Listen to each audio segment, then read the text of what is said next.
possible you don't know? What? What could I possibly not know? He was an alcoholic. He got clean. You never wondered why then? Why'd he get clean then, Chloe? I don't know. Maybe he was trying to get his life together. What father are you remembering?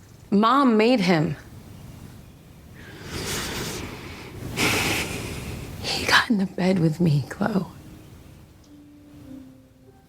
What are you talking about? He fell off the wagon, and Mom didn't know, but I did. And he stumbled upstairs, drunker than usual one night.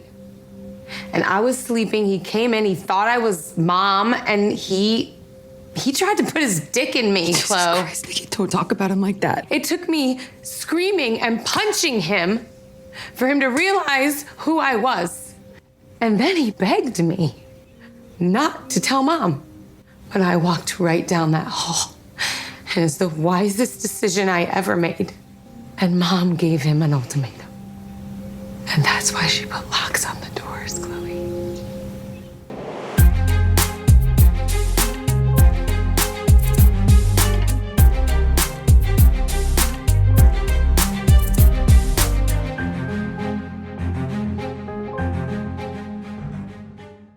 Hello, all. Welcome back to What's On Tonight, a podcast with elaborate, quirky, and unpredictable conversations about TV, movies, and more. I'm Becky.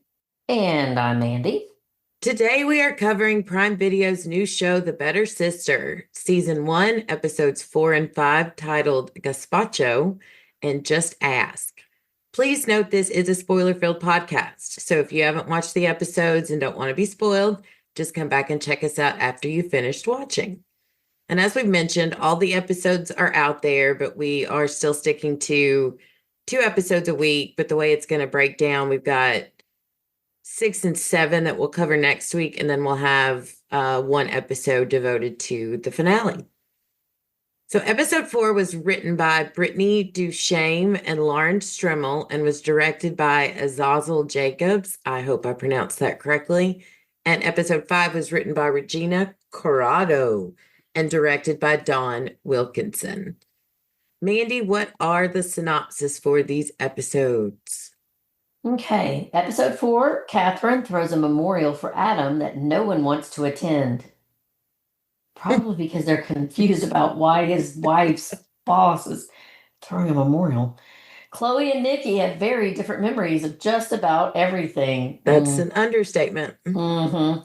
Episode 5, Nikki tries to shake off a bad night, and Chloe tries to figure out what Adam was up to when he died, and the trial begins. All right, yay or nay? I'm a yay on this one. This is the episode that really, it broke my heart. Learning, we'll get into it, but it gave some great insight into why both of these sisters are how they are and who they are and why their relationship is so strained. I gained a whole lot more compassion for Nikki and how she ended up on the path that she was on. Freaking phenomenal acting by these women. I really, really liked this one. Yeah, it was a yay for me. I mean, it was difficult. We were just talking about this before we started. It was difficult to make notes because so much of these 2 episodes are character development, but and it was a strange week to be watching both of these for me. Oh my gosh. I thought about you when I rewatched last night and was taking my notes. I almost texted you and was like, do you want to give this a few more days? We're going to do it. We're going to do it. Anyway, it was very interesting. I think that they are doing a fantastic job with both of these roles. I think every time you think that you have these girls pegged, you find out something that's kind of a layer upon a layer upon a layer of how they got to be where they're at now. And it's not always comfortable to watch, but it's very good TV. Yeah, I agree. All right, so we start with this weird dream, I guess it was, about the funeral. Present day Chloe is there and she's talking to her dad, much like Nikki does when she's having her little visions, which I thought was a flashback at first. But then he's making fun of their mom having to talk to all these people. And he says some really crappy things about Nikki. And then little Ethan, shows up and asks her to hold this gun. And she wakes up out of the dream.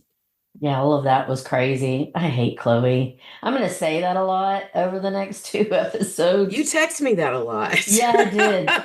These episodes really made me very difficult for me to connect with her character, give her a whole lot of empathy at all, or sympathy, either one. I just not a Chloe fan.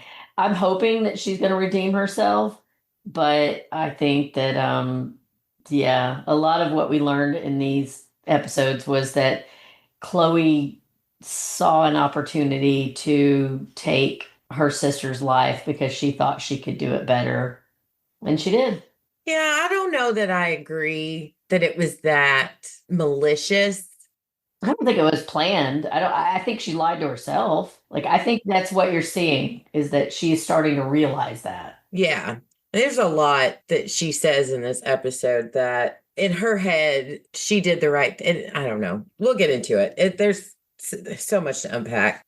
So I'm just going to kind of like we usually do go through each person's major highlights and then get to the sisters together. And then we'll talk a minute about the wake, which was the worst wake on the planet, I think. I mean, I don't know how you could say that, Becky. What wake planned by your estranged wife's boss wouldn't represent you fully as a human being? Yeah. Fair point. Yeah, that was just awkward. Which brings us to when Chloe goes to see Catherine. Catherine is pissed that she did not tell her about Nikki being Ethan's mom. And the comment Catherine makes where she says, "You didn't think you were safe with me. All the dark things you know about me, you did not let me in on this." And to me, that's in this episode. You start seeing Chloe after her conversation with Nikki at breakfast about mom and the doors, which we'll get to. But she really seems like her whole life, she's been constantly making excuses for her actions and why that she's doing the things she's doing, even though she knows they're not the most honest or right thing to do, but she will do anything she can to justify her choices. And then Catherine's like, "We're going to have this wake." And Chloe's like, "We'll see how the day goes." And Catherine's like, "No, well, it's going to end up at my house. We'll see you there." Right. Like she's very much the boss in that moment. And I feel better about Catherine that over the last 2 episodes, though. Like I was fully ready to write her off as just a complete opportunist before the last 2 episodes, and some of this kind of bleeds into episode 5. So I don't want to jump ahead, but just the way that she puts Chloe in her place over these 2 episodes and explains to her like the difference in how they operate in this white man's world it's really interesting. But that was the start of it, was like, no, I go to bat for you, but here's how the game is played, and you're going to show up and you're going to play this part. Yeah, that was very well said. I do like her daughter, Janie, and She was interesting. I picked up pretty early. As soon as Janie met Nikki, I was like, Janie wants Nikki. Janie is Sal from Modern Family. Oh my gosh. Yeah. She was giving me real strong Sal vibes, which was Elizabeth Banks' character, if anybody remembers, from Modern Family. She was just like trying to get in where she fit in, man. I'm raising him gay. Oh, anytime somebody mentions Elizabeth Banks, that's what I hear in my head. I love her so much. Me too. So Chloe makes a call to push Adam to get cremated, which kind of seemed out of left field that she just all of a sudden decided that. I feel like there's more to that we may find out later, or was it just a... Yeah, I don't know, because if I were inclined to think that she was the one that did it, I would immediately pick up on that and think, that's odd. There's something she doesn't want them to know. But I think that's a red herring. I think they're just trying to throw us off. I just genuinely don't think she did it. And I don't know of any other reason, like why she would. I mean, everybody knows how he died. So I don't think there's any real nefarious purpose there. I think they're just trying to throw us off with that. I almost wrote that down as a clue, but I don't buy it. Yeah, because it comes up later, and I was like, I don't understand if the investigation is done and the body's been released to the family, then it makes sense to me that you would call and get this process rolling rather than just having it sitting there. So I agree with you. So she goes to visit Jake, and this is part 2 on her spinning story. She goes to him and she's like, I owe you, I don't know how she put it, but like, I owe you an explanation of everything, and goes on to spin her story of talking about Nikki's issues and addictions. And I hate how she called it a curse, Winky Finger's curse, and that she somehow managed to avoid it and literally said that she was perfect. So it's obvious that she genuinely does not see that she's in deep denial, because while Nikki is obviously very much a blackout drunk, you know, she's had issues where her drinking, as we see, we get more evidence about that through these episodes. But Chloe doesn't need to be talking with all these horses missing their hair around here. Oh my God. To quote Friday, she is obviously struggling with drinking. She's just a more functioning alcoholic, and very clearly has eating disorder. She's just all around one giant mental health issue walking. Right. And she's judging her sister. Exactly. Because it makes her feel better. It makes her feel more in control. Well, if she believes in everything that she's saying and she continues to tell it and people believe it, it makes her feel like she's not in the wrong. Right. And that is something that is evident, is that Chloe cannot be in the wrong. Right. And appearances mean everything to her. I'm kind of like a little bitter going into these. Like, I got some deep feelings about Chloe. She made me real mad over these 2 episodes.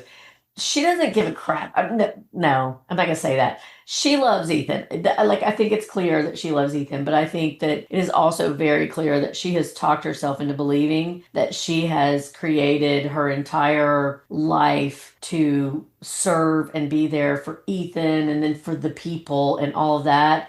But like, her addiction to social media, the way that she frames her family dynamic and offers her sister up as a sacrifice, and the way that she just seems completely blind to her own issues, makes me think that that is her defining characteristic as a person.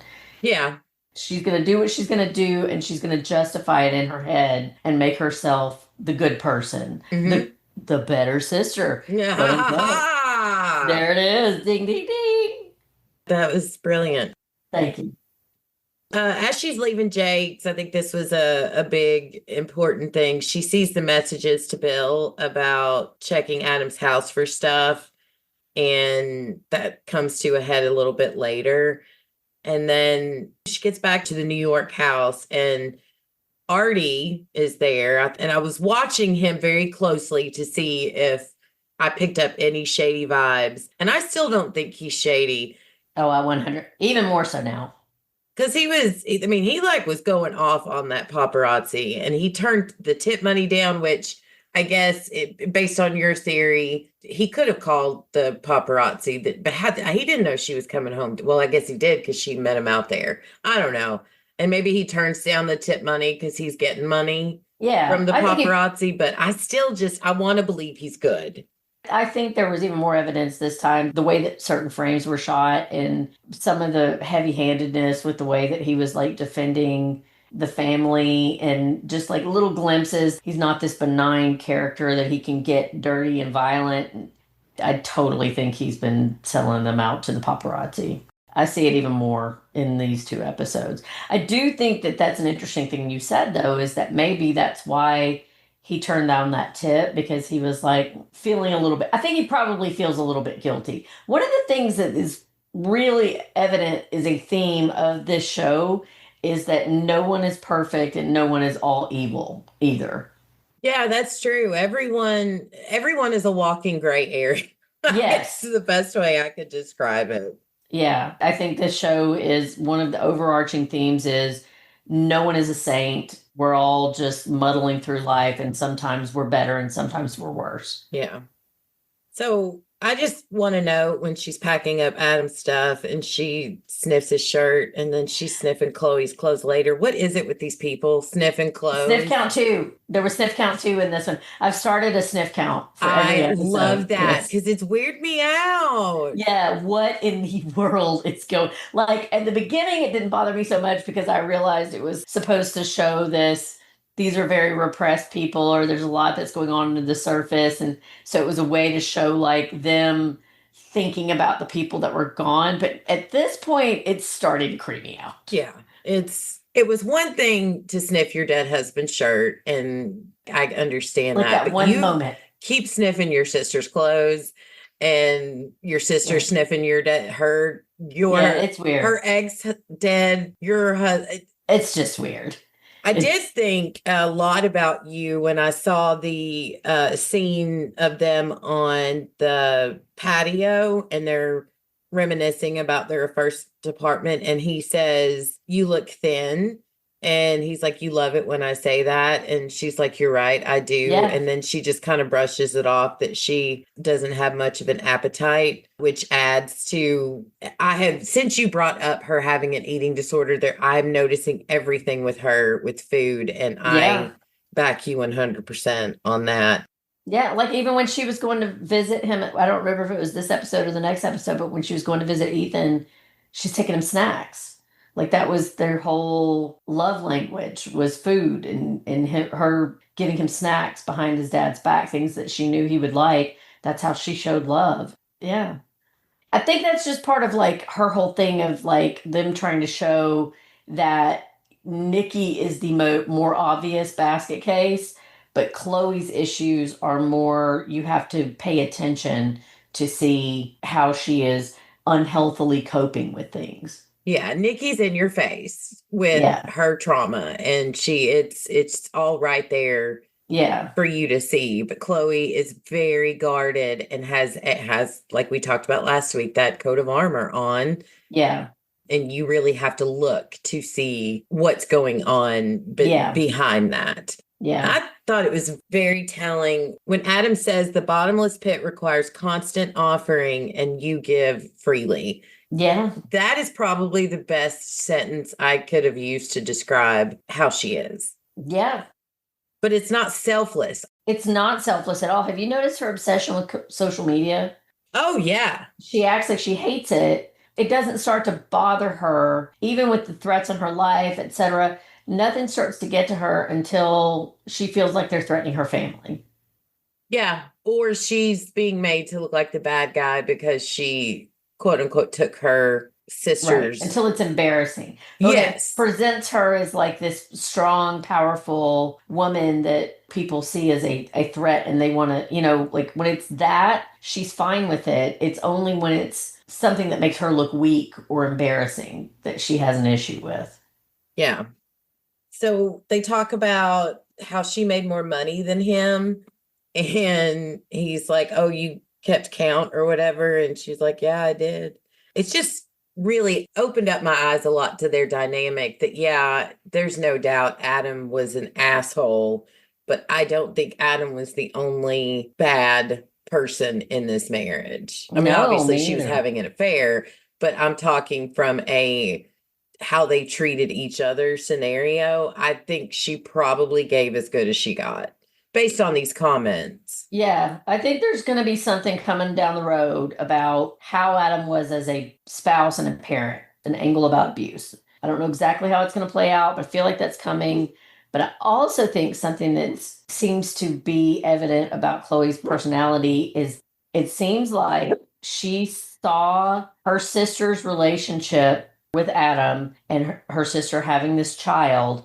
And for whatever reason, like I said, I kind of have this theory like that her and Adam dated first and then he got together with Nikki, but maybe not. I don't know. But I think that when he and Nikki were married, she saw this life that Nikki had, and she had so much contempt for Nikki for being an out of control alcoholic that she had it in her mind that she could do it all better. She could be a better mom to Ethan. She could be a better wife to Adam. And I think that she is very much about drive and ambition.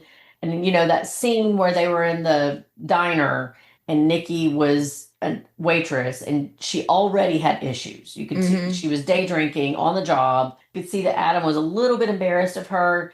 I feel like what she and Adam had, what Chloe and Adam had in common was that they both thought they could do better than Nikki. Yeah. And I think that Chloe one-upped even Adam. Like Adam thought that Nikki or that Chloe was the better version of Nikki, but when they get married, I think that whatever he's gotten himself into, I think Nikki has been pushing him to be more and more and more cutthroat and diehard about his career, whatever it takes to get to the top. And that's whenever we find out whatever the secret is about the Gentry group, I think we're going to find out that some of this had to do with Chloe pushing him to get into these situations, and he wanted out. I don't think he was happy performing at that level. I don't think he got into that situation because she pushed him. I think he was feeling emasculated and that she was basically more successful than him. And he was trying to find a way to up the ante and got himself into trouble with some bad people and was trying to find a way out of that. Maybe. I don't think she knows anything about the Gentry group. Nope. I just feel like that part of the reason that he is at the firm that he's at and doing all of that is because Nikki was very critical, is not the right word, just ambitious and driven, and wanted him to be ambitious and driven to the same degree that she is. So I just think that was part of the friction in their marriage is all I'm saying. Yeah. So Michelle calls her and tells her not to comment on the article and that keeping it quiet could work in their favor to get the trial pushed up. And it does work, which we'll find out later. Fast forwarding to the end of the episode where Chloe is by herself, and we'll fill in the gaps when we move on to our next talking points. But Jessica Biel's body, damn.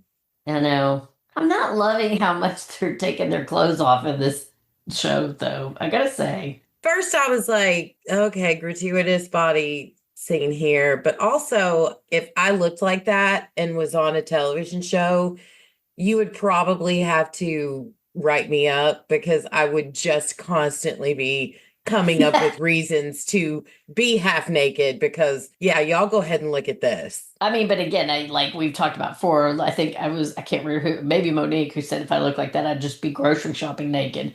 That's true, but it's still a choice by the directors and producers. But hey, you know what? One of the only notes, because again, it was very hard to take notes over these two episodes. There's not a lot of clues about who killed Adam per se. It's a lot of like detail about their personality and who they are and their backstory. So I don't remember if it was this episode or the next one, but when the boyfriend takes his shirt off and shows up at the house. Jake? Girl, yeah, Jake. Yeah, Jake looks good. What's up, Jake? I mean, they're equal opportunity skin showers. That's what I'm trying to get to. Yeah. Maybe I'm being a little bit biased here because I don't really have a problem with it when it was Jake. So it kind of clues us in that she sells Nikki out later when she grabs her phone and is pissed that the reporter hasn't posted anything. And then she goes and sits in Adam's car. And I legit thought she was going to attempt to kill herself. Well, at that point I was hoping because I was real mad at Chloe. Yeah. Do it.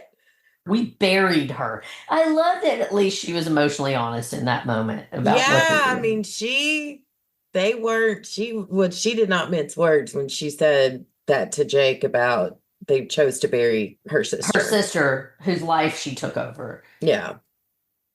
So she finds an FBI agent's card in the car and calls, and that made me realize it was the FBI agents who were tailing her that day she went to Jake's, not the cops.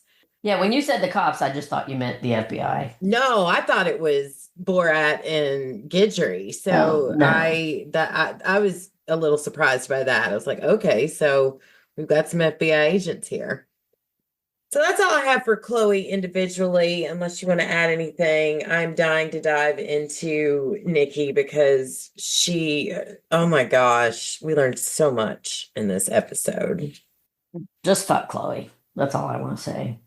# fuck Chloe. Mm-hmm. So after the girls are in the kitchen together, which we'll get to when we get to their together moments here in just a minute.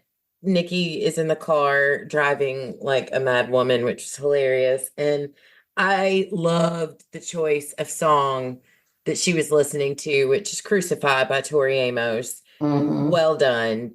It was very on the nose, almost too perfect for the scene. The lyrics are so very much like Nikki's storyline. And Chloe's. Yeah. I just think it worked for both sisters. But I do want to back up to the flashback we get where Nikki is, I'm guessing, like maybe 11 or 12, and she's at home and her dad comes home and he's like, go to bed. She's working on her arts and crafts and he comes over. I thought he was going to hit her the way he approached her, but he starts making jokes. And then he freaking pours alcohol in her cup, not just a sip, but like fills that cup up. And then when he walks away, stands there and watches her drink it. So we learn Nikki did not just, like Chloe presents it, just start drinking one day and become an alcoholic. Her dad turned her into one, and that is horrifying. Her dad groomed her. Yes. He wanted to create a secret that they had together and also get her used to being incapacitated to a degree that might loosen up her inhibitions and her protective and her natural self-preservation instincts. Yeah, he was yeah. I want to give Elizabeth Banks an Emmy for her performance at the AA meeting when she is so raw and honest, opening up to these people about, the whiskey, hot chocolates, and dad would take them on a drive and it was scary, and how she learned to love that warm feeling that the whiskey gave her in her belly, even though it would make her sick. It became like a crutch, and she justified it for so long because it was their little secret, like you said a second ago. And yeah, when you have a dad that makes you feel the only use he has for you or is in those moments when you have that little secret together, I mean, that becomes like a very special thing between the two of you. And that's how they work. That's how predators work.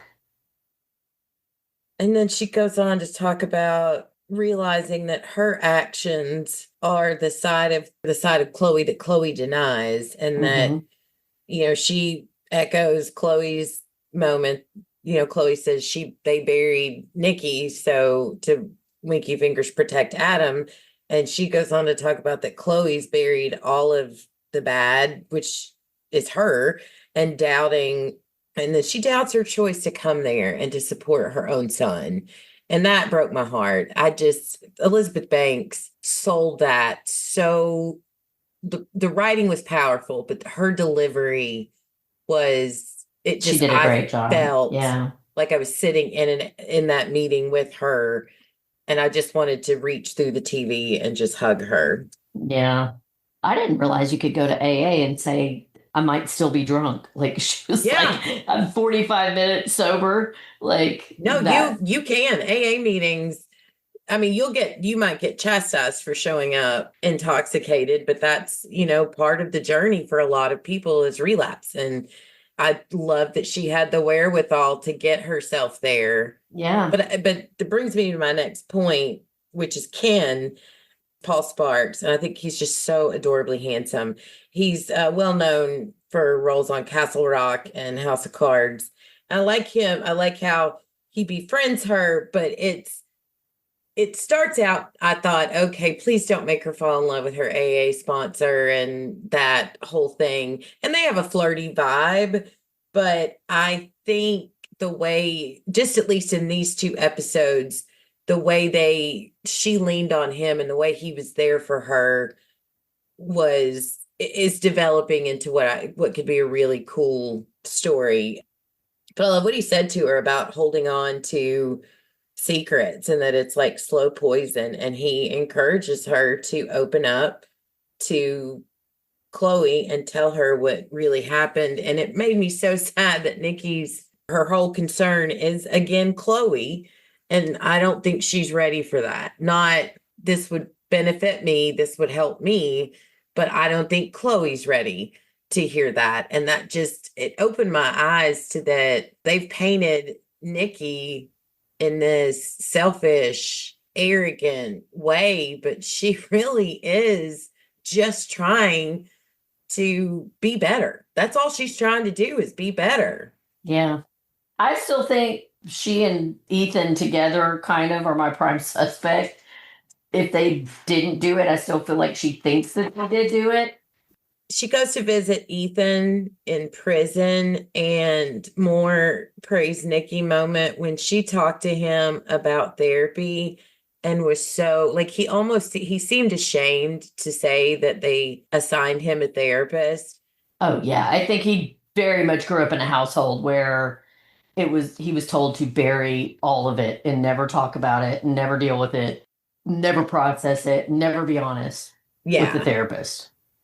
And she was so raw again, so honest and raw, and tells him, you don't want to hold on to secrets and stuff. It'll kill you. And the most important thing is you show up and get yourself in that chair. And how she promised him that she would be there every chance that they let her in. I was just like, oh my gosh. Yeah. Ugh. That was very sweet. And I'm glad that she's having this time. But I'm also thinking if I'm right and she did this, unless they did it together, like, come on, Nikki, how are you justifying that? I don't know. One of the arguments I have against her doing it, because I'm like, I don't know how she could stand to look at her son and know that she did this, but he's the one paying the price for it. Because I genuinely think she loves her kid. Yeah. I'm not going to elaborate too much on that because part of your theory, I have to eat crow when we get to miscalculations, because Mandy was right about one thing. I'm very excited. I know you exactly are, what you're talking and I deserve it. As soon as I saw it, I was like, yep, I'm going to be eating crow next week. So, but when we get to that moment, I still do not at all agree that Nikki killed Adam or had anything to do with Adam's death. But you were right about something else. When she slams the locker on her way out and the cop gives her the side eye, and she's like, oh, fuck off. Nikki hates her a cop. We are recording this on June 14th. Today's 14th, right? Uh-huh. Which is what a lot of people are calling No King's Day around this country. And I went to a protest this morning, and there was a woman standing next to me that had real strong Nikki vibes, because every time the cops would drive by, she would start yelling, abolish ICE, abolish ICE. And these are just like Metro cops. They're not ICE whatsoever. You can tell like she had some real strong feelings about law enforcement. And that's the vibe you get with Nikki. Like, she's had enough of cops. Thank you, for the rest of her life. Oh, that's funny. So fast forward to the end of the episode, and Nikki gets home, and I was for a second worried that she was about to attempt to kill herself too. But I love how the writers and directors of this show have these women in two completely separate scenes experiencing a lot of the same stuff. Yeah. They're doing it so well with each one of these episodes. And I love that. And Chloe's having her flashbacks in the car, waking up and realizing that, oh shit, Nikki was telling the truth. And then Nikki getting home after she's fallen off the wagon and hooked up with a really hot caterer. Hey, Nate. I didn't hate Nate at all. I'm just saying, as coping mechanisms go, Nate's not a bad way to go. Nate's not the worst way that you can deal with some stuff. Which, by the way, Chloe's doing exactly the same thing with, what's his name? Jakey. Yeah. Yeah. So when she gets in the pool, I don't know what song. I watched the show with subtitles on so I can make sure I catch quotes and things. And it usually gives the title or at least the artist of the song. And it didn't with this one, but I thought that song they chose to play over both of these women going through their separate moments it just added so much to the intensity. And you think she hears something and it's like, oh, that mystery of, oh my gosh, who's there? And she turns around and it's her dad. And she's like, oh, hell no. And she turns around and then there's Adam and she's like stuck in between these two men that basically shaped, changed, and controlled her life for so long. And all she can do is just sink into the water. Yeah, the ghost thing is getting a little strange for me, but I'm just trying to kind of go with the flow and look at it as like magical realism, that there's something they're trying to show there. But that further led me to believe Nikki at least thinks that she had something to do with his death, because the look that he gave her, like Adam, I mean, it was very like, I know what you did, or you're in trouble, or I'm still a threat to you. I can't find the right way to phrase it, but I definitely think that that was more indication that at least Nikki thinks that she killed him. I'm now leaning towards something happened with Nikki and Ethan. They left, and then maybe somebody came in after them and were the ones that really killed him. I don't know. Definitely think Nikki thinks that she did, though. I just don't see how she can think she did it. I don't know, man. I don't know. There's a lot going on. Fair enough. That's why Who we're not paid knows? to write this. Oh gosh. Okay. So next moments are Nikki and Chloe together. And there's the scene in the kitchen when Chloe comes out, and it's starting to crack me up that Nikki's always got the music playing and Chloe's always shutting it down. And Chloe shares her dream about the funeral with Nikki and starts talking about their mom. And Chloe says, oh, and mom, remember when mom put locks on the doors when we started our periods? And Nikki's face when she said that, I was like, oh, there's something big here. And Nikki's like, you really see things differently. And you could see the wheels turning in Nikki's head, that she's getting closer to the moment where I feel like she wants to shake Chloe and be like, wake up.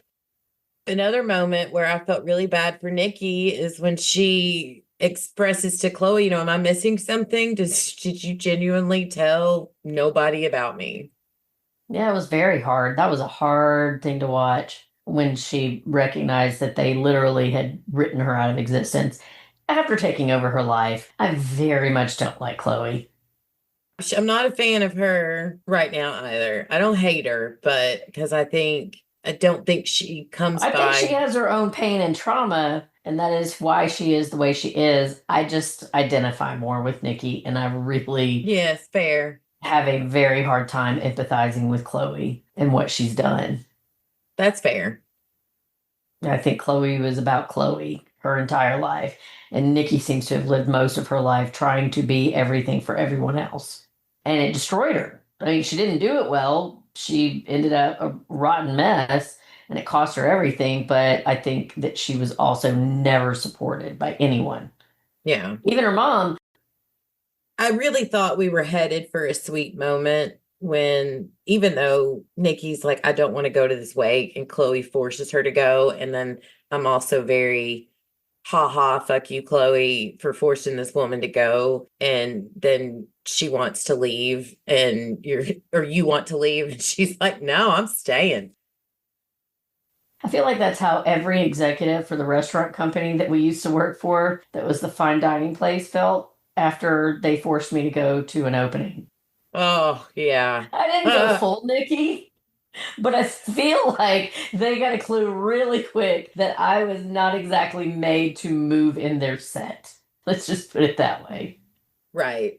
I just have never been good at filtering myself, and I don't fit in that crowd. And I think that I very much identified with how Nikki felt in that moment before she even started drinking, of just, these people are all phony. Everything about them is phony. This entire life is phony. And I don't know how to do this. And I'm not going to do this. Yeah. That sweet moment I thought we were going to get with them doing their hair. And did you notice the absolute fear on Nikki's face when she decides to tell Chloe that Ethan started therapy? Yeah. Like, so afraid to say, like, she's walking on eggshells around her sister. And that what we learn, it just, it makes me so angry.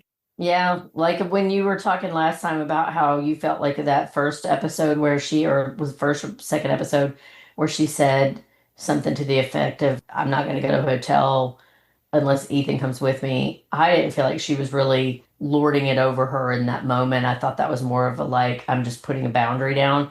But I definitely think she was really hurt in that moment. And when she said, I'm going to go see Ethan, that was a dig. Like, I Yeah. can go see him and you can't. But I feel like it genuinely came from just such a place of pure hurt. I couldn't help but understand why she would be like that because it genuinely was her only weapon. Yep. So Nikki opens up about, she's done therapy, and she asks Chloe if she's done therapy, and she says she's done therapy, winky fingers along the way. And I'm glad she described with the tapping thing because it's called the emotional freedom technique. Thank you, Chloe, for clearing that up. I guess I could have Googled it, but I didn't. I liked how Nikki said, well, how's that working out for you? But she says that Ethan did go a couple of times, but that he decided he didn't need it. I don't think Ethan decided he didn't need it. I think Adam and Chloe decided that they didn't want him to be doing it, so told him he didn't need it. And I think the only reason he went is because it probably happened when he got busted with the gun at school, Right. and it was mandated that he Right. go to therapy. Yeah, I very much think that's part of why I'm so F you, Chloe. I genuinely think that as much as she keeps talking shit about how her whole motivation is Ethan, I think that she has wanted a ready-made family, and Ethan came along with that, and she's convinced herself that she's always thought of Ethan first, but it's horseshit. I think that she gave Ethan food in place of actual security and safety and protection and looking out for him.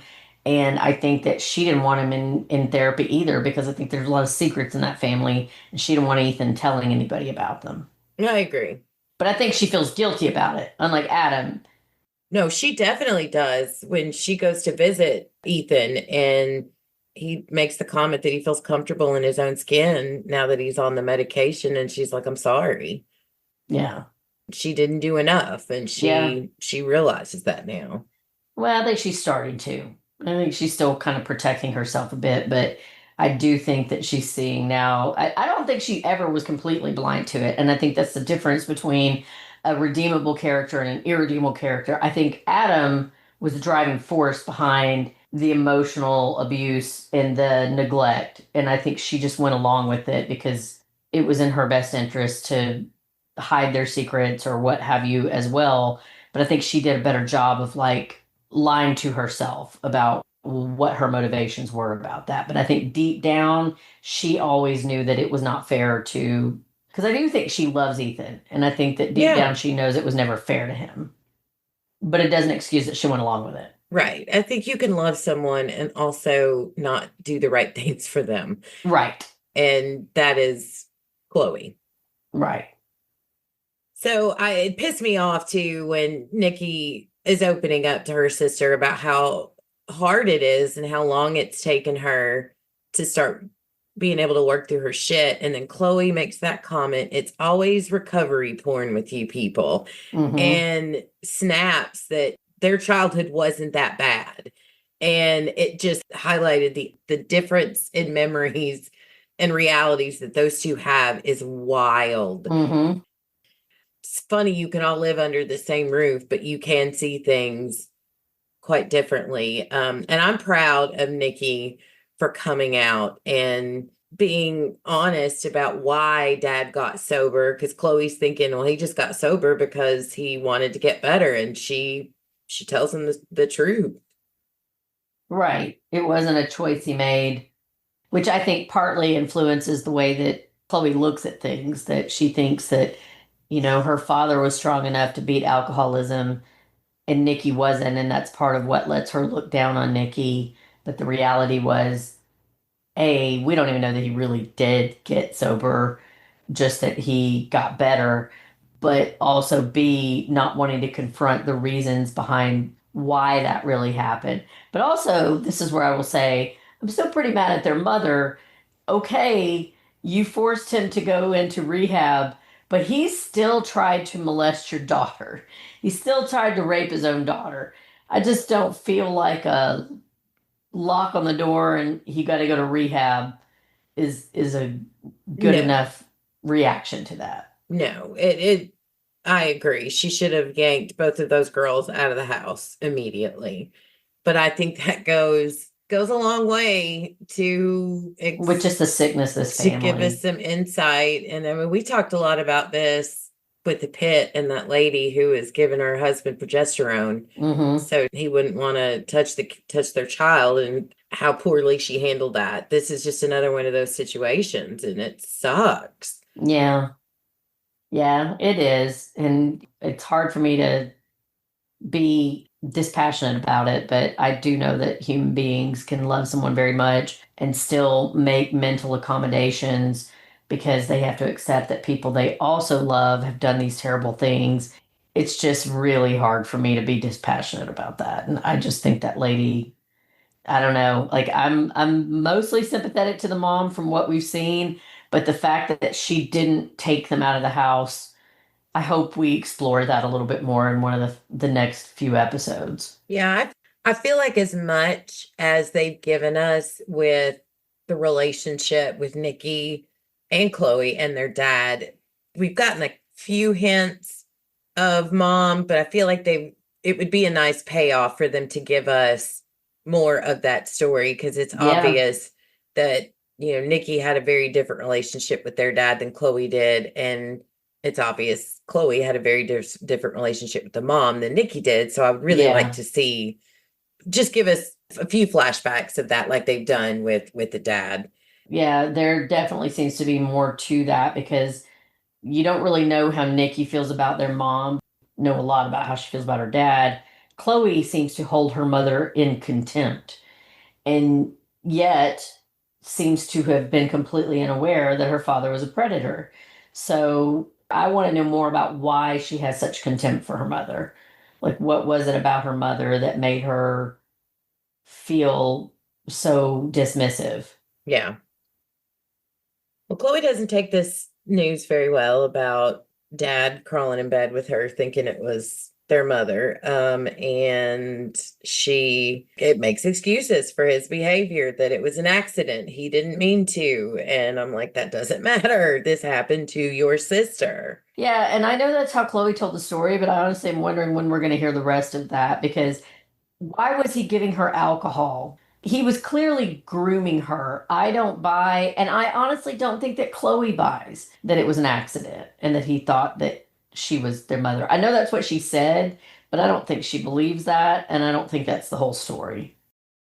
I believe it. Nikki is not, to me, it's never, not once in this series has said something she did not mean or that wasn't honest.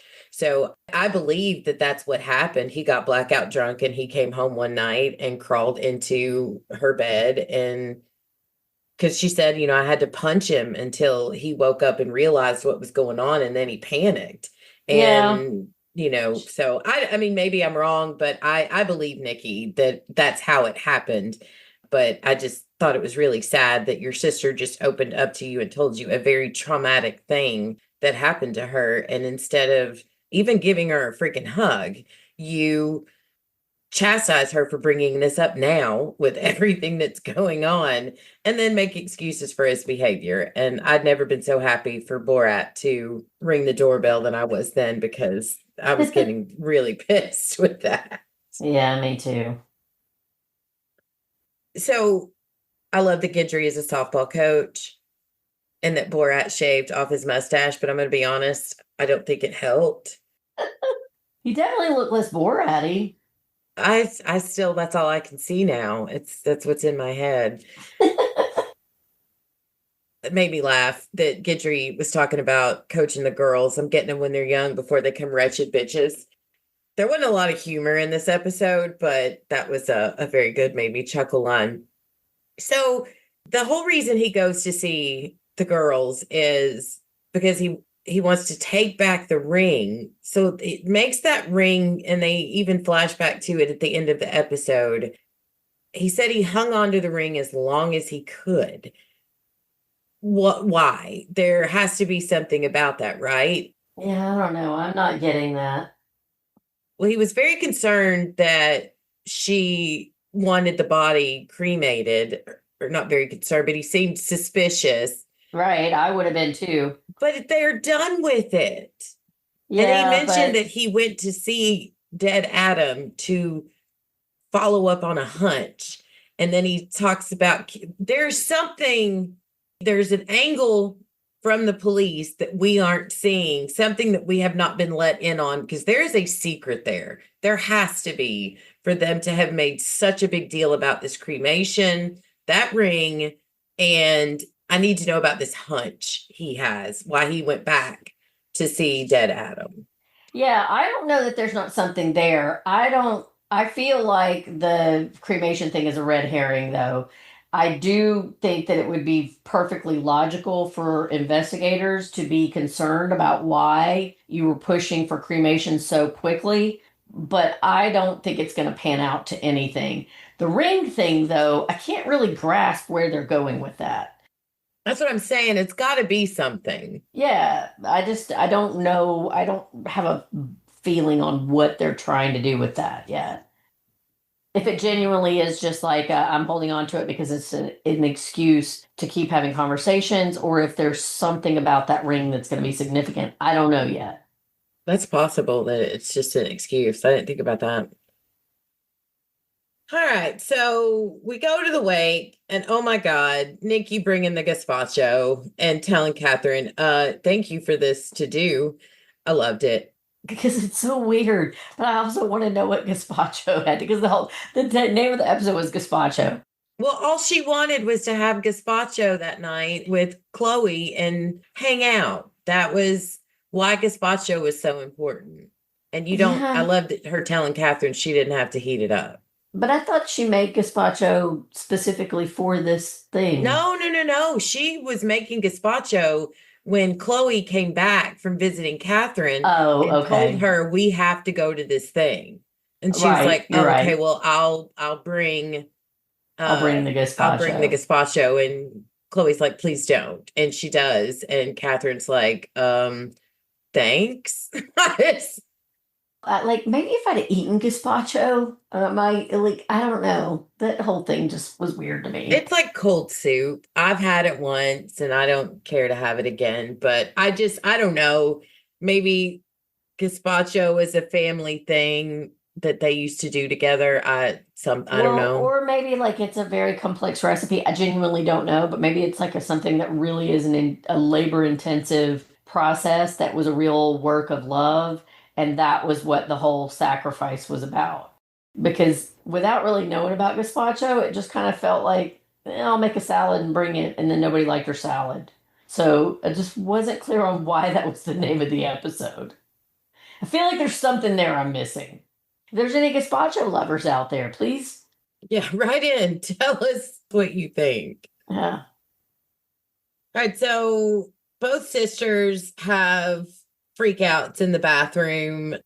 Nikki's is when we first get there. I think she's just completely overwhelmed being surrounded by all these people. And then Chloe's is after she sees Nikki drinking and she can't Nikki or Chloe cannot control what's happening. Catherine's in Yeah. control. She's losing her place in the company as Catherine puts it, for a little Yeah. while things get sorted out, but we know how that goes.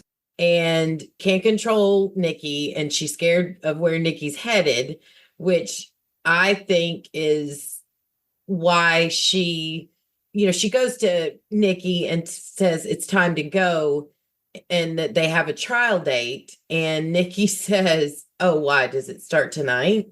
Because they have tiny tiramisu at this party. And then her sarcasm about being there and celebrating Adam. And Chloe's like, she can't control anything. So she has Yeah. her freak out. And that's why she goes to Sid and tells Sid her version of the truth about Nikki, which will come out in next episode. Yeah. You know what? I'm glad you put that really much better than I laid down through the episode that even with all of that, after everything, I kind of took away from that Chloe was kind of coming unglued as well, and that's why she was sharing. But no, she was just still trying to attempt to control the narrative. She Yep. was still throwing her sister under the bus. Yep. I hate Chloe. Hashtag fuck Chloe. Yes. Yes. Only note I have on Ethan, because we talked about him quite a bit with the visits with Nikki and whatever, but he got beat up in prison. I thought it was interesting. He said that it was a learning curve and he won't let it happen again. I saw the look on Nikki's face when he said that, and you could tell that she felt really crappy that he was having to learn that lesson. Y'all can't see it, but I've been looking at my notes and I just look up and Mandy's painting her nails right now. Yeah. That's a beautiful color. Well, thank you. Girl's multi-talented. I am. Final points, field notes. So we find out from creepy ass Bill, who would not stop being in Chloe's face when she's obviously trying to get away from him, that the Gentry group is staying with Bill's law firm. And she tells Jake to go F himself. And Jake's like, what did I do? I hope that he turns out to be a real scumbag, because if not, it's yet another thing that I want to punch Chloe in the face over. The way that she talks to him, I just don't get it. I think she can control him. She did not have a lot of control in her marriage with Adam. And here's this guy who obviously we find out later. She's going to be emotionally and mentally abusive to him? Yes. Because Chloe sucks. Well, we've established that. Yes. We have. I'm very much on the fuck Chloe train this week. All right. So that's all I've got on this episode. Final thoughts. The story itself didn't move forward as far as who done it. But like you said earlier, it was great character development and some phenomenal freaking acting by these two incredible women. And I really enjoyed it. Yeah, I don't know if enjoyed is the word. I thought that it was a very good episode. The acting was top notch. I enjoyed the plot line as much as I'm having a hard time articulating anything but anger about it. Because mostly, like, just very angry about the way that Nikki got shafted. It definitely gave us much more insight into who these people were before this event popped off at the beginning. So it was a good episode. All right. So episode 5, we get a really cool flashback of Nikki and Adam in the beginning. Do you think she was pregnant yet? I didn't really notice. I'll have to go back and watch that. When she was at the restaurant. At the diner, yeah. Yeah, she might have been. I mean, her getting pregnant would make sense about why they got married. Yeah. Because they were already very mismatched. Yeah. But Adam really seemed to love her. And she seemed, even though she's drinking little mini bottles during her shift, they seemed like they were in as good a place as I guess. Well, they were in a relationship. Obviously, there must have been a happy point at one point. And I think it was the episode before this where she said, he definitely had me pegged and I definitely had him pegged. And that wasn't exactly what she said, but it was something like he knew exactly who I was. And I was totally right about who he was. I think that it makes sense that maybe she got pregnant. They started dating briefly. She got pregnant and that's how they ended up getting married.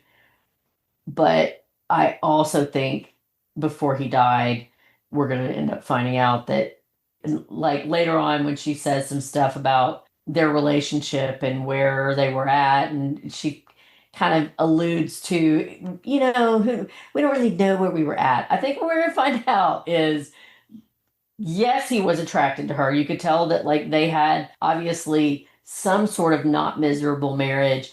I think it's going to turn out before he died, they were messing around with each other again. I think that's what all that sniffing is about and all of that. I think he knew how to manipulate both of these women, even though I think he did have a lot of contempt for Nikki. Yeah. And that was obvious in that scene. Like, even there, You could tell he had a lot of contempt for Nikki. I don't know that contempt is the word I would use. I feel like he was disappointed or concerned or even a little sketched out that, oh God, am I making the right decision? But I did not at all see it contempt. I just think it's going to turn out that most of what we're going to see when we get more into like the secrets that these people are keeping is that there were a lot of things he could have done about his concern for Nikki that didn't involve Paul and taking her Chloe. child and bailing in the marriage. Yeah. Yeah. Like, I think he was embarrassed by Nikki, but if he loved Nikki and were truly concerned for Nikki, then they would have gotten her help and then been there trying to wait for her once she got out, not moving on to her sister. You know what I mean? Yeah. No, I'm not doubting Adam's a shitty person. I just, in that moment, I didn't see that he had contempt. And I'm putting that together with other things. Like if that moment had just happened, irrespective of everything else that you see with flashbacks of him, then it would just seem on the surface like it was just he's very concerned about his wife who's waiting tables and helping him get through law school and all of that, and that he's just genuinely concerned. But learning what we do later and everything, I think it was more embarrassment for his public image than anything. Yeah. So we start with Chloe. Catherine makes a comment to her that Sid is going to hold the article closer to trial. And going through Nikki's stuff, she finds that authorization form for Ethan to go on antidepressants. And that ended up going very differently when she confronts Nikki about it. And she just looks at Nikki and she says, okay.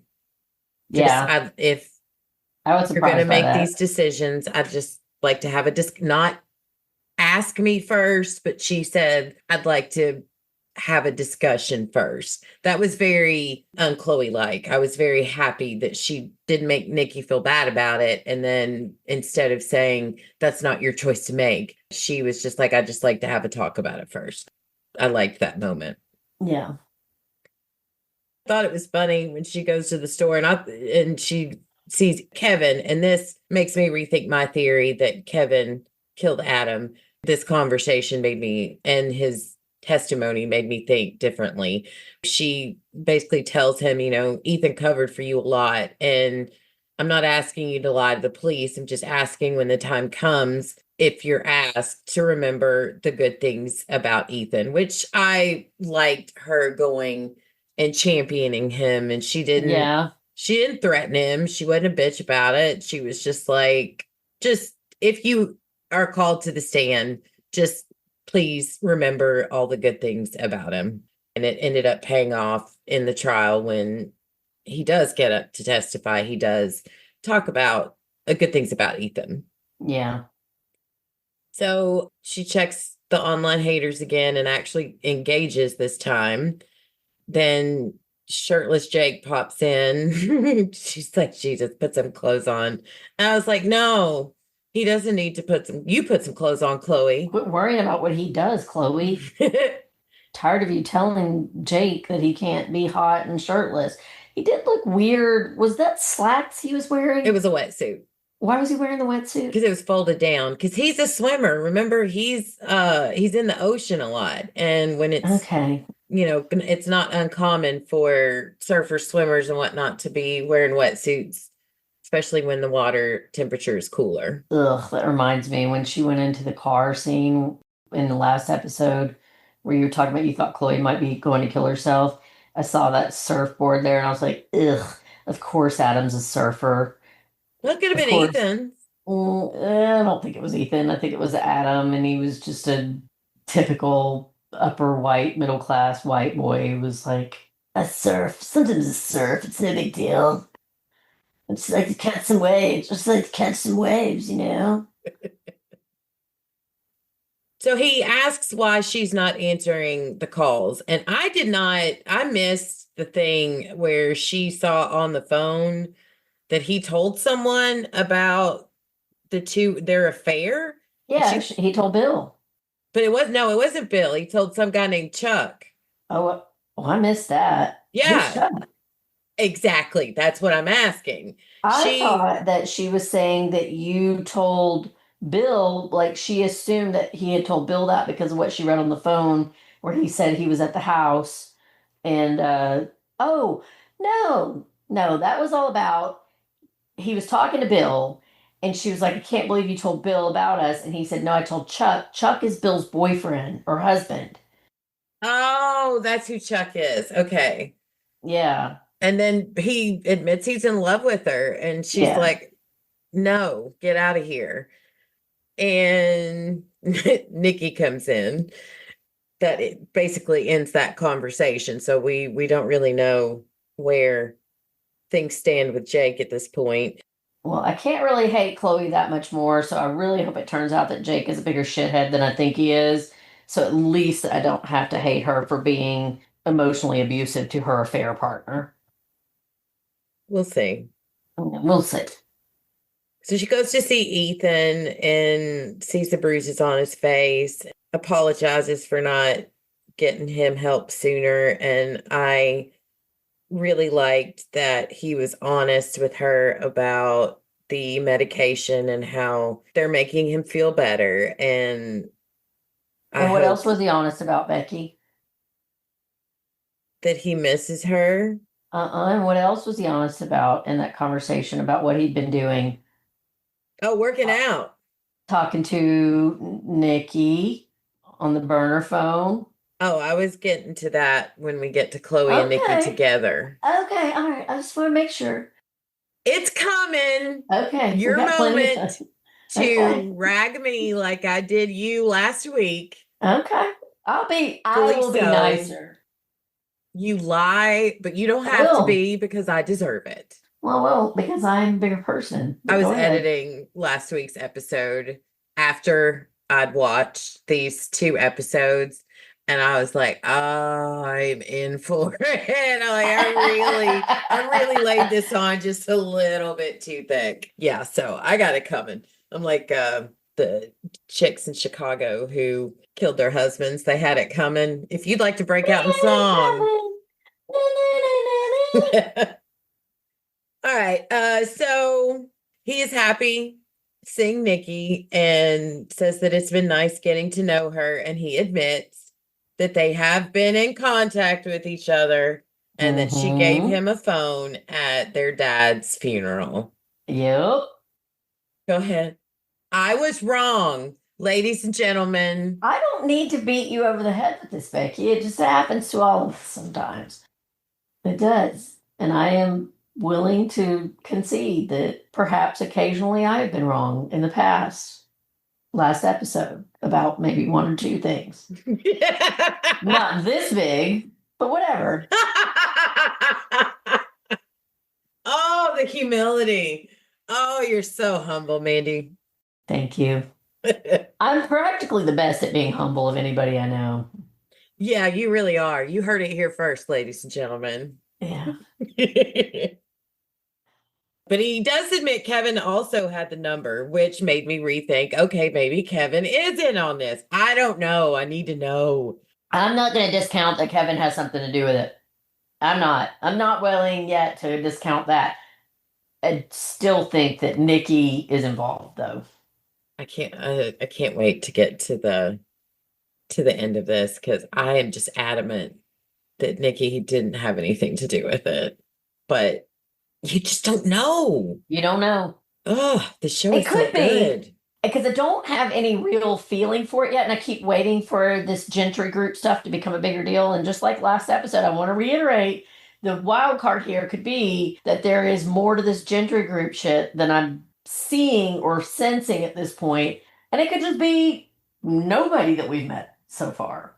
Well, to move into my next thing about Chloe, the Gentry group is something because the FBI agent finally calls her back and she lied and said Adam said he was working with y'all before he died and they won't confirm it, but they end up meeting and he asks her if you can find information on the Gentry group, if you can find something and can give them something concrete, then he could give her something that could help the way I understood it, can help get Ethan off the hook. Oh, I missed that. Oh, yeah. That was a big outside of the diner where Borat catches them and gets the photos. Yeah. He basically said, she's like, what happens if I don't, if I, say something? He's like, well, if you speak to anybody else about this, you'll find yourself in jail. But if you can give me something concrete, then yes, I can do something for you, which I took as help you get your son off the hook. Oh, So, okay. I did hear that. I thought that he had said something like concrete about what they knew or could. Yeah, okay. I did see that. yeah. So that was interesting, and I'm curious what Borat's going to do with that information. Anything else you got about Chloe? No, but I want to go back to when the last episode when Gidry was talking about very sexist, like having that conversation about her coaching softball, and she went into that whole thing about getting hit in the mons pubis. Yes. I don't really have anything to add to that. I just wanted to say the words mons pubis. And she's not wrong. That hurts like a sumbitch. It does.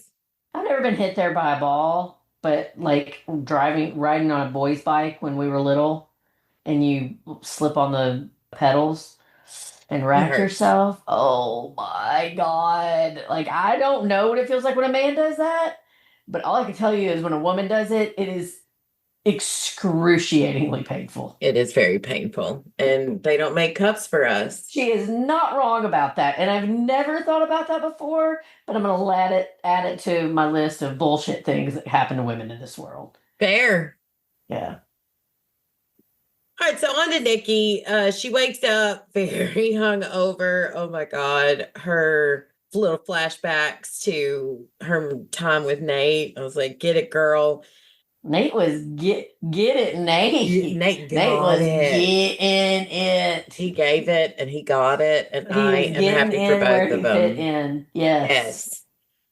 That is not the life I ever experienced. I've just never been that carefree. Oh, I've had a couple of those. Not that I didn't have my moments. I just have never been that. It takes me a minute to warm up to people. I can't just be leaving. At no point could I just be leaving a party with you and be like, all right.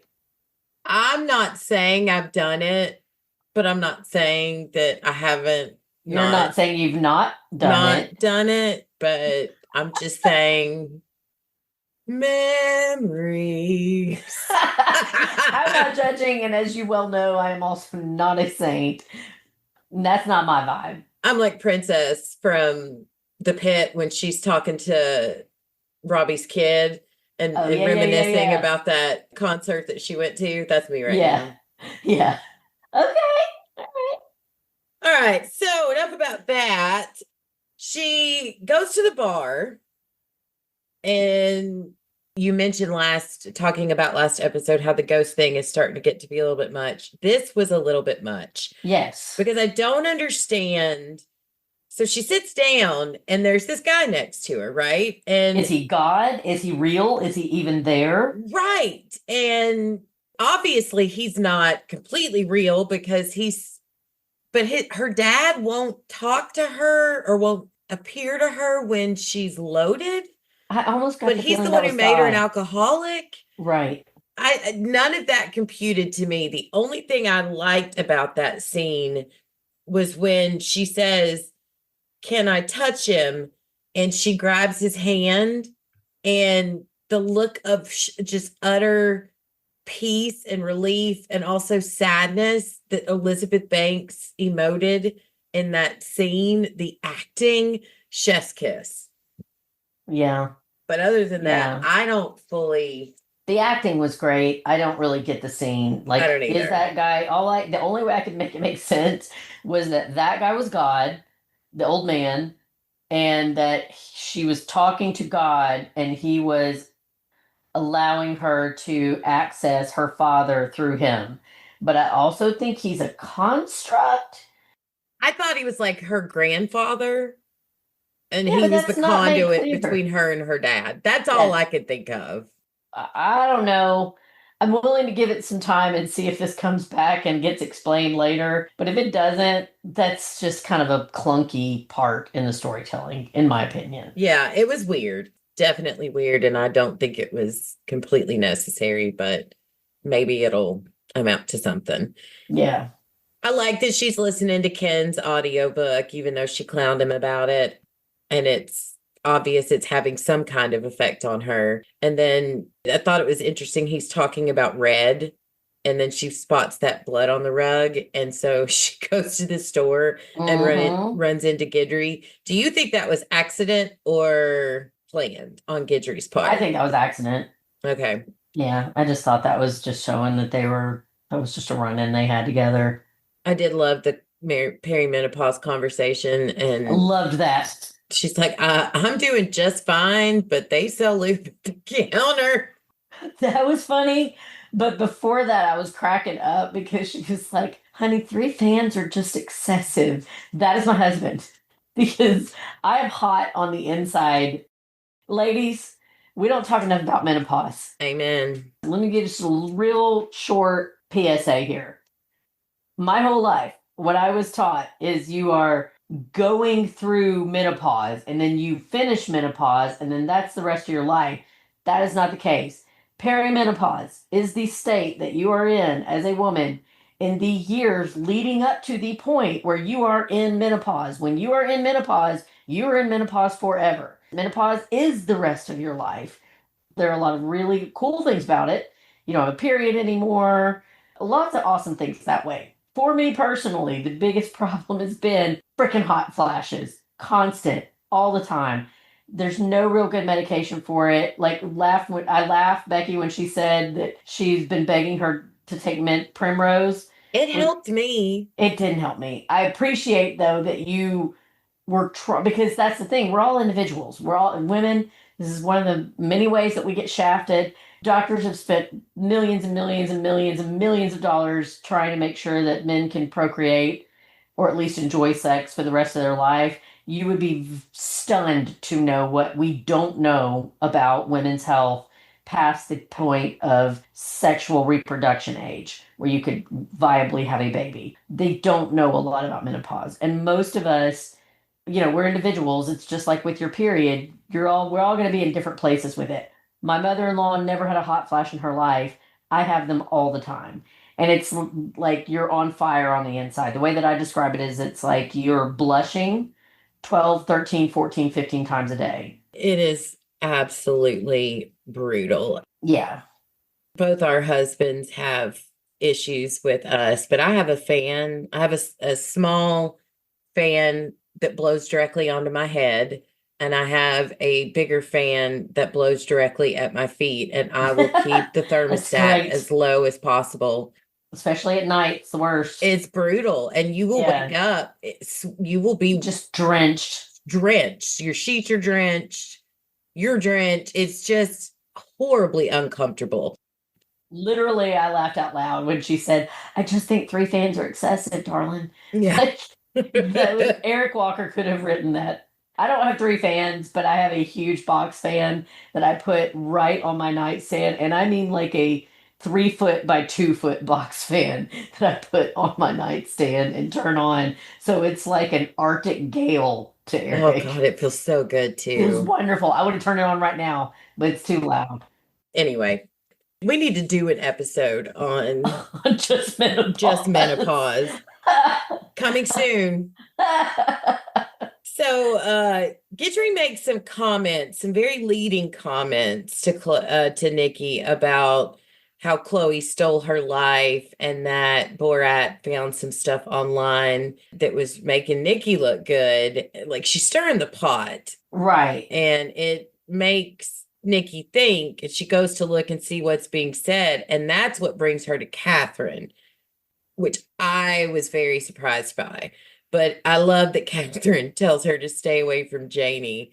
And I knew it. I knew Janie had the hots for Nikki. Oh, yeah. It was very obvious. Yeah. I love that conversation. I came away from that conversation liking Catherine much more. Same. Now I feel like I got her measure. Like, yes, it is a business. And she's trying to tell Chloe at the end of the day, you got to perform because it's cutthroat out here. But I love the way that she was telling her, like white women don't stick together. They will sell each other out. that they will throw each other under the bus for a man, and that what black women do stick together. And I'm not a black woman, but I think there's some truth to that. It's more complex than that. Sometimes it makes me sad. The black women that I know, a lot of them have a much more cynical view of relationships between men and women. They don't ever expect a man, most of them, to take care of them. They have to have a plan to take care of them, their kids, and everybody in their circle that they feel responsible for. So I think she thinks that it's a little bit naive the way that Nikki looks at things. I think it's also why she saw Adam for what he was. That's why Catherine had his number, knew he was a piece of shit in a way that everybody around him seems to have missed. Yeah. But it's also kind of sad that she's like, we'll mess with men, but we don't really depend on them for anything. That's kind of sad. I not loved, but like laughed out loud when she said, when Nikki said, well, if it's any consolation, I don't see color. Oh, yeah, that's one of my favorite lines. I've heard that so much growing up, and I get this. I understand why people say that. Out of what's the word? It comes from a place of wanting to say that I'm not a racist. Yes, but that's not possible. Right. You do see color. You just don't see that color make you less than or something. What you're really trying to say is that I don't look at black and brown people and see them as inferior to me. But if you say that and you really believe that you don't quote unquote see color, the other half of that is that you don't acknowledge the challenges and difficulties that black and brown people have in this world. Well said. Well said. And she also said that I don't hate all women. Yeah. Yeah, that's a tough one. We're so hard on each other, but honestly, a lot of us are shitty to each other. But my soapbox that I will get on a million times in this life is that we're shitty to each other because we are in a world that does not reward female cooperation. We are taught from a very early age that we are competition for each other. Yeah. That there's a finite number of openings for women in the places of power. And so if someone gets that spot, then it's the spot that you can't have. Yeah. And that's what's fucked up about this world. There's more than 50% of us on this planet, but we feel like that there's only a limited number of spots that we can take up spaces of power. That's exactly the problem. Yeah, I agree. So Nikki's worried that the press is making Chloe look bad, and she basically tells Catherine they need to do something to make Chloe look better. And I cringed when that came out, knowing that Sid has this Chloe sold Nikki out. Yeah. And I am hating the better sister. Yeah. Oh, it sucks. So then she's back at the house, and she's fighting so hard not to have a drink. And I'm so proud of her here. Yeah, that was a very, very powerful scene. Yes. Like she was terrified of that drinks cart. She was, yeah. And she calls Ken, and at first I think she's calling because she wants another Nate-esque escapade to take her mind off of it. But when she says, will you pray with me? I was like, oh my God, this woman, you know how I feel about prayer. And I do. She desperately wanted to be sober. She wanted to hold on to her sobriety. These two episodes brought out it's just very night and day from the way they portrayed her in the beginning to the way they're showing her now. And I'm grateful for it because they started painting Chloe in this great light. And now we're seeing Chloe for who she really is. Like I said, the directors and writers have this way of showing us these sisters going through the same situations or same things, but how they're reacting very differently. Very, very differently. Yeah. So I absolutely loved that with her. That's why I'm not sure that beginning episode was her taking illicit pills that she shouldn't be taking, because I get the impression that the difference between Nikki now and Nikki from the flashbacks is that Nikki understands how important sobriety is, and she's serious about it now. Even when she relapses, she gets right back up on the wagon. Like, Yeah. I think that she genuinely has learned her lessons about what's important and what she has to lose if she doesn't stay clean. And so, yes, she has her moments where she relapses, but she immediately gets back up and starts working on her sobriety again. So that's why I'm just not sure that that scene that we saw in the beginning where she was going through the medicine cabinet and then went to the car and took the pills was exactly the way that it appears. I think it was. If it was, I think it was because she had just experienced something extremely traumatic and it was like this, where she had a momentary relapse. Not that that was the life that she was living. Yo, definitely. I don't think it was I just am sitting here, there's pills around, I'm going to get high. Yeah, I think she was using it as a crutch at that moment because it may have been. Because I also think that she killed Adam. So I kind Yeah. of think that's what she was trying to, if she was trying to escape, I feel like that was either she was involved or whatever, that she knew more than it was showing in that moment. Yeah. But yeah, I think you definitely get a sense here from watching that brutal scene where she has to go and talk at the AA meeting and confess that she just fell off the wagon and all of that. Like, you get a sense of she's a much stronger person than you thought she was. Yeah. So Nikki and Chloe together, we talked already about Chloe and the antidepressants. And then, I thought Chloe was going to go to a good place with Nikki when she apologizes to her for taking her to the wake, that was definitely not the right decision to force her to go. And that's when Nikki said, I just wanted to eat gazpacho with you. That's why I think they That really named hurt my heart. Yeah. that episode Gazpacho. Yeah, which would have made sense if that was quote was in that episode, but it did help me to understand better what it meant to Nikki. Yeah. So Chloe tells her that she's okay if she wants to talk about what Nikki told her with their dad. But Nikki says, I've had enough of Hank today. And having sat through that whole weird thing at the bar, I'd had enough of Hank too. Fuck Hank. And Chloe gets mad and confronts Nikki about giving Ethan the phone and lying to her. And that brings up an argument about their lives being a lie and the things she said to Nikki about being nothing but constant drama and an empty hole. And Chloe still won't admit that she remembered what happened with their dad and makes a snide comment to try to act sober next time she sees Ethan and hate that they hide each other and walks away. I was like, oh, that was I hate Chloe. #F Chloe. Yeah. So Nikki moves her crap into the guest house, which I think was It was a great move. a great move. And she was honest, with Chloe. I think, we need to give us some space. And then they both, again, same thing.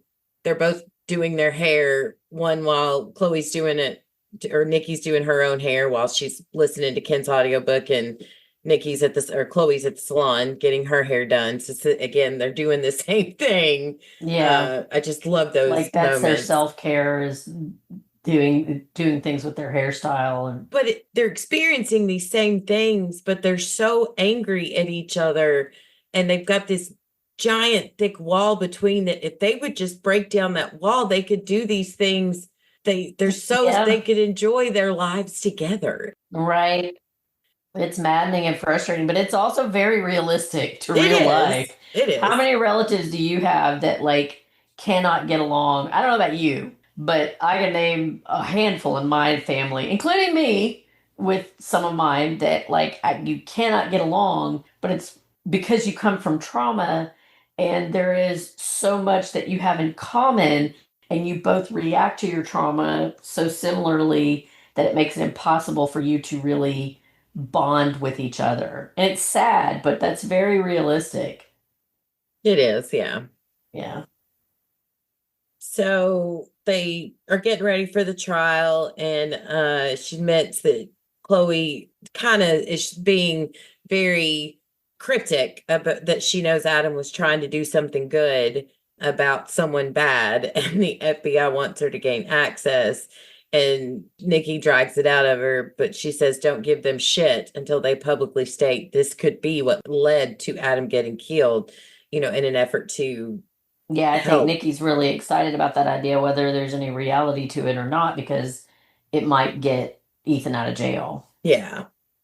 And then on their way to the trial, oh God, the article drops and all the popo or paparazzi are shouting to Nikki about everything Chloe revealed. And man, the look of just absolute heartbreak on her face. Betrayal.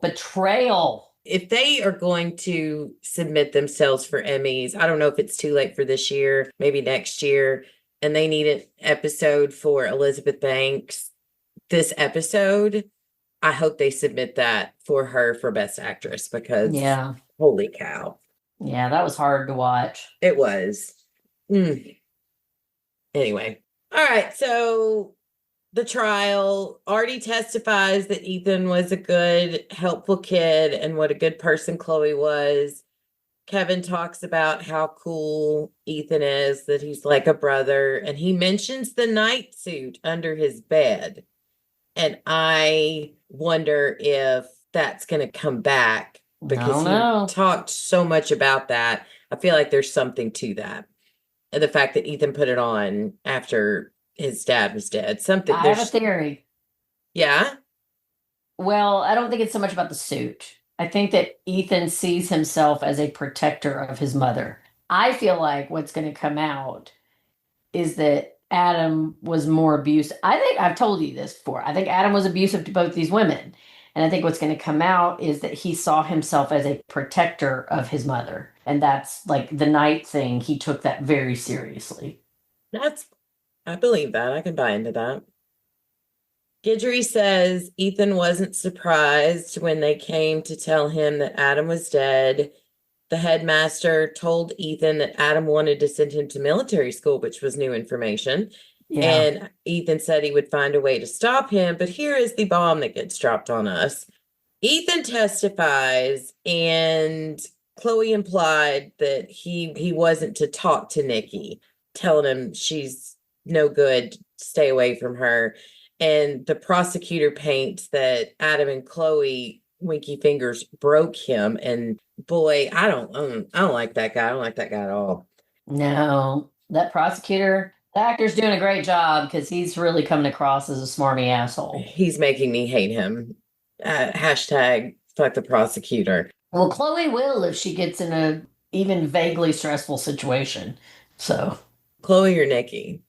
Chloe, well, either. Actually, that seems to be something that they both enjoy. So, like I said, I mean, these two have a lot in common. Tear down the wall, and get to know each other. You like to bang strangers when you're even vaguely uncomfortable. So do I.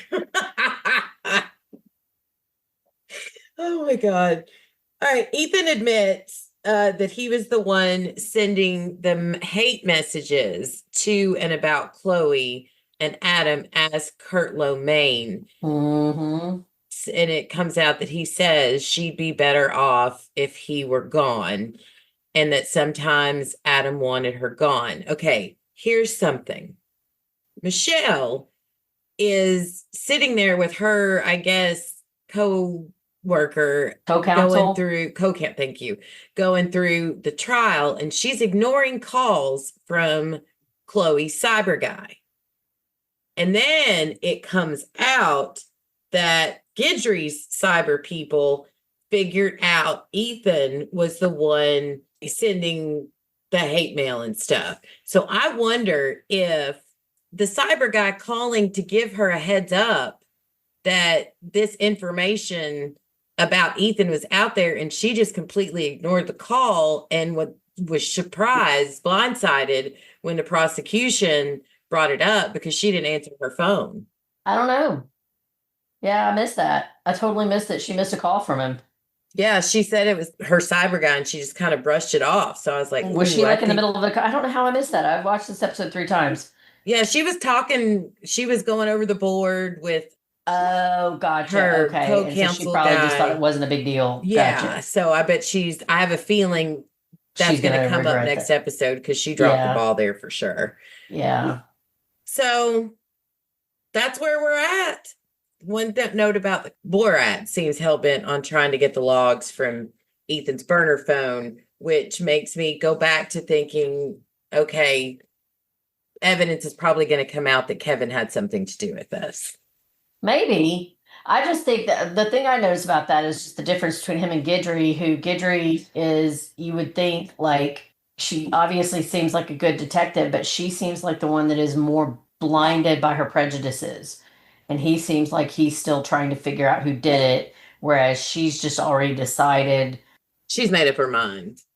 Guidry, like, that's one of the things you know about her character is that she is very know-it-all, and she's very obviously showing a lot of like bias towards whatever it is that she decides from the outset makes the most sense, which is, kind of goes to her whole thing about her prejudice against other women and things like that. She has blind spots. Yeah. I want to finish. Me too. I will, before we dive into the rest of the podcast, I will say kudos to both of us that we have not gone forward and binged this. I am so proud of the both of us. Like 4 or 5 times really this week, I've been like, I'm going to go ahead and watch the next. And I was like, oh, God, we have to podcast about the last two. That's what I kept saying. I said the same thing. I was like, I want to go ahead and watch the next 2 episodes. And I'm like, nope, you have to podcast first. Then you can go watch. I don't want to be influenced by anything. I don't either. Yeah. I want this to be organic, and we don't know what's coming next. So, right. All right. Well, that's all I have for episodes 4 and 5. Anything else you want to add? No, I'm good. Hold on. Let me just go through because I wrote down again, it was very hard to make notes about these episodes. So I just kind of kept a running commentary of the things that I was experiencing in real time. And I thought it might be funny to just read them out loud. The first note is, you bear the burden of your choices and move on because sitting still will kill you. I honestly thought that was pretty astute. Mm-hmm. When the God, Charles Bukowski, guy, whoever that was in the bar, I thought that was a pretty great thing. And then I just wrote this mofo's chest, which I am Jake very certain was about Jake, right? And mofo's chest is in all capital letters. She just showed me it is in all caps. And then I just said, I just wanted to eat gazpacho with you because that kind of hit my heart. Yeah. There have been many times in my life where my sister and I found each other at odds with each other. And it's really tragic because at the end of the day, we both want the same thing. It's just sometimes life is just really complex. And then I wrote, who doesn't check the contraband list? Yeah, like when she's coming in and she's like gonna take snacks to Jake and she's acting all crazy because the guards Chloe. are what does she know about visiting somebody in jail? Obviously, I know they try to set up that she is a bit privileged and out of touch with the reality, but come on now, man. That's crazy to me. It didn't surprise me. If Nikki had done it, I would have been surprised. And then I wrote Primrose, it's me and you, Becky. It is. Which we already mentioned. LOL, damn it, I'm Team Tasty's mom. Because as we discussed, Catherine, the actress that played Lorraine Hansberry, she played, was it Lorraine Hansberry? Is that her name? It's Lorraine something. No, it can't be Lorraine. Lorraine Toussaint. I'm so sorry. Lorraine Hansberry was a playwright who wrote A Raisin in the Sun back in the 50s and has been dead for many years. Either way, I'm Team Tasty's stepmom because when she was talking about how crazy it was, the way that white women treat each other, and she said, I don't see color. I just thought that was one of the funniest things in this entire series. And then I said, I love how Ethan is reading those tweets. And rather than just read them out unemotionally, he was giving it all. He was performing. I think he should be killed. And I'm like, Ethan, you ain't doing yourself any good here, bud. Yeah. Maybe emote less. Act like this is the first time you've seen this shit. He knew what was coming. He was just like, it's I out there. guess. Anyway, yeah, that's it. That's the last things I want to contribute. That's funny. All right, well, moving into miscalculation, I'll say it once again. I was wrong. No, Becky, we don't have to do this. I feel like you have already admitted that you almost never know what you're talking about, and I almost do. I almost always do. That's what wow. Okay, so we were discussing how these two sisters see the same thing very differently. This is a prime example of that. And I'm going to call you Chloe, and I'm going to call me Nikki. You take that back. Don't you ever call me Chloe. I just did, which is actually my niece's name, and she's a sweetheart. It's a beautiful name, but I'm not that Chloe. Okay, Chloe. Oh my God.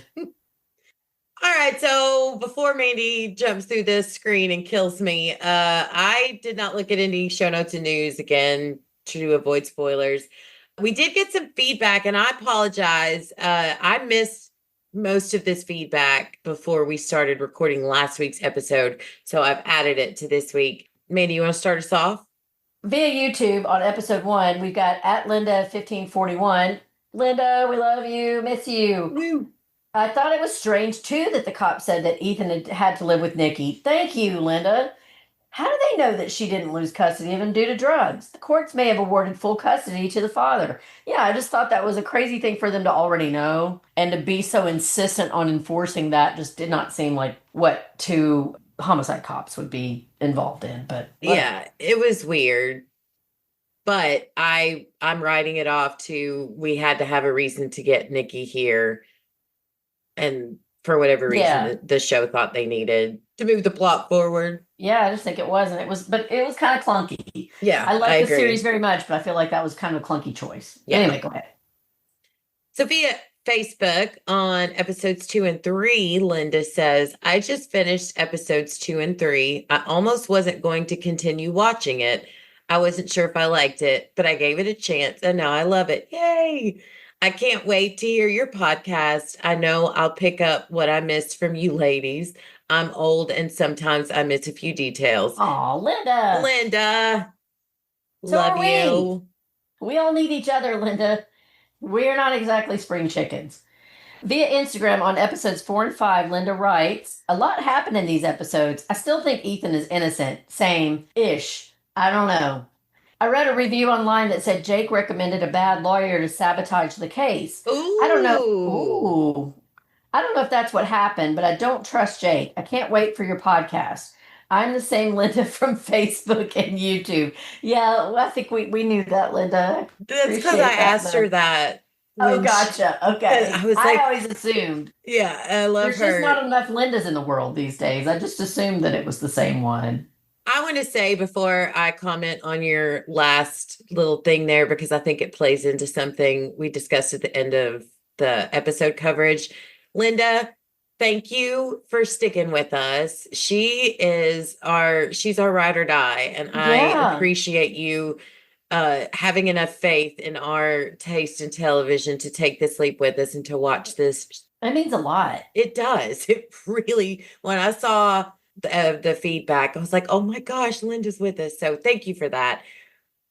I am interested in that Jake recommending a bad lawyer to sabotage the case. I don't know why Jake would do that, but it makes me think, did Michelle purposely blow off the cyber guy so that all of that evidence about Ethan and those messages came to light? Maybe. But I just don't get that impression from Gloria Rubin in the way that she's been portrayed so far. Like, I would be very shocked, honestly, if it turned out that she was just a really shitty lawyer. Yeah, we'll see. Because God knows, who knows what's going to happen with the show, except for everyone else that's finished it but us. Right. Except for everyone else. Everyone else, yeah. So we got a couple of voicemails from our dear friend Steve Brown. Let's listen to what he has to say about episode 4. Hello, Becky and Mandy. This is Steve, and this is going to be for The Better Sisters, Season 1, Episode 4. If I can get my stupid Fire TV to act right. So frustrating. What's it called? Gazpacho? Okay, so this is a funeral for their dad? And, of course, Nikki is late, and Chloe, is it Chloe, that's her name, is having a vision of her father? Hey, weird dream, and now it's the morning. Warren Zevon's Werewolves of London. He is baking. And so now Nikki is just now finding out that people don't know that Ethan is her son. All right, so Catherine is starting to show who she really is, that she's more concerned about the face of the company. Okay, I know I voted in the poll that was a little bit of both, but I'm pretty sure Catherine's now all about herself. Adam's body is already being released so she can have it cremated. And you're humble, Chloe, as well as being perfect in every way, right? And now Chloe's getting into her boyfriend's phone to see if I never can read text on TVs. Okay, I just from knowing TV shows, this guy in Nikki's group who just gave her a cigarette, he's somebody. Oh, dude shaved off his mustache. Good for him. Not shaving mine off, though. No. Oh, so Nan is a baseball coach, and Ethan's not faring well in prison. Could the doorman have been the one who killed Adam? I mean, didn't he say he used to drive Ethan around? Oh, and now Chloe's hallucinating Adam. Oh, Elizabeth Banks just said gazpacho. Title of the episode, mic drop. And she said gazpacho again. Another mic drop. Not going to keep doing it. They keep repeating gazpacho, because that's just a weird word. Oh, so their father was a abuser and a predator, and Chloe's blocked it out. Drunk or not, still a predator. Oh, the story at the beginning of the episode about the locks on the doors. That's why locks on the doors. Yeah, there it is again. Gazpacho. Okay, mic drop. And they're pushing Chloe out from the magazine. Oh, Nikki had a panic attack, and now she's having a martini. Nate, the waiter. Vibes. Wakes make people horny. Ooh. Once again, I said I can't ever read text on television. So I don't know what that text from Michelle Sanders just said to Chloe. And now Chloe's sharing a cigarette with the reporter. Not a good idea. Now Nikki's going to get her some with Nate, the waiter, in the back of the catering van. Oh, so who's watching the house? Some federal agency? You can tell from the business card. All right, on to episode 5. And now let's hear what he's got to say about episode 5. Hey, Becky and Mandy, this is Steve, and I'm watching Better Sister episode 5, Just Ask, and I did a live Steve of it, but something was wrong with my recording, so I'm just gonna send you a voice message when I finish the episode. But I do want you to know I'm watching it, and it's been really great so far, so yeah. Where are these reporters getting this information? But, oh, yeah, I'm towards the end of the episode now, but gosh, wow. I also had a moment where I thought maybe the doorman could have been the killer. Of course, now we're watching the trial, and the doorman just testified, and now Kevin's testifying. Okay, so just finished the episode. There was a whole bunch of stuff earlier in the episode. Gosh, they really did like a time jump or something, because didn't they say the trial was going to be weeks away? And now, oh, shoot. My sister is here. Anyway, sorry about that. Can't wait to hear you guys talk about this one and clear up some of the things that I missed. And, obviously there's a bunch of stuff in this episode. The reveal that, that Adam was talking to some sort of federal agent. Never did figure out what agency they were from because I couldn't read the business card. I don't know if they're FBI or SEC or what, but they're special agents of something. And so that obviously had something to do with the Kinchy Group. And, obviously the doorman's got a wicked obsession with his family. So who knows? He's a suspect. It still could be Kevin or Ethan. Anyway, can't wait to hear you guys talk about these two. Talk to you later. Oh, Steve, I love your messages. As always, thank you so very much for sending us your thoughts, and always great. And can't wait to hear what you think about these next 2 episodes coming up. All right, so last week's poll results. Mandy, what we got? Do you think Catherine has Chloe's best interest at heart? No, she's all about the Benjamins, baby. Or, yes, she really seems to care about her. Or maybe both. 100% of the votes say maybe both. And honestly, I still feel that way. So yeah, after these last 2 episodes, I definitely think she's looking out for herself and her company. But I do believe that she genuinely does care a lot about Chloe. I think she's at least the most honest of everybody here. Like, she has been very clear. I like you. I'm on your side, but I got to take care of business too. Yep. So this week's poll, who at this point do you think is the killer? Is it Ethan, Chloe, Nikki, or Kevin? Let us know. Ooh. Or is it Nikki's imagination, like Mandy thinks? Is it the old man drunk god dude? Is it one of the Papa. many ghosts? It's Is it one of the Papa. many ghosts that keep visiting? Oh, God. Okay. If you would like to get in touch with us, leave some feedback, or just say hi, you can email or send us a voice message as an attachment to what's on tonight and the number 2 at gmail.com. You can visit our Facebook page where there will be a post for the next episode, and you can leave feedback in the comment section or send us a message through Facebook Messenger. We can be found on Instagram as well at What's On Tonight Podcast and the number 2. We would greatly appreciate it if you'd leave a review, comment, like, and or share on your podcast listening app of choice. So how about we have a slice of bread and some coffee in the Hamptons with the sisters and talk about where else listeners can find us, podcast recommendations, good TV or movies, or anything else you want to share? What do you got, Mandy?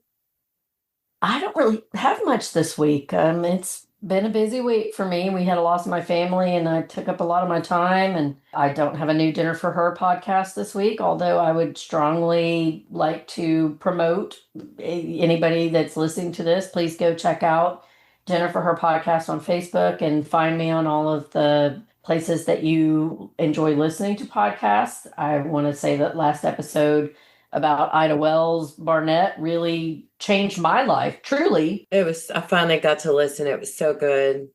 Eye-opening. The things that woman did for our country that she does not get credit for is horrifying, but also for anybody that is looking for motivation and something to feel positive about.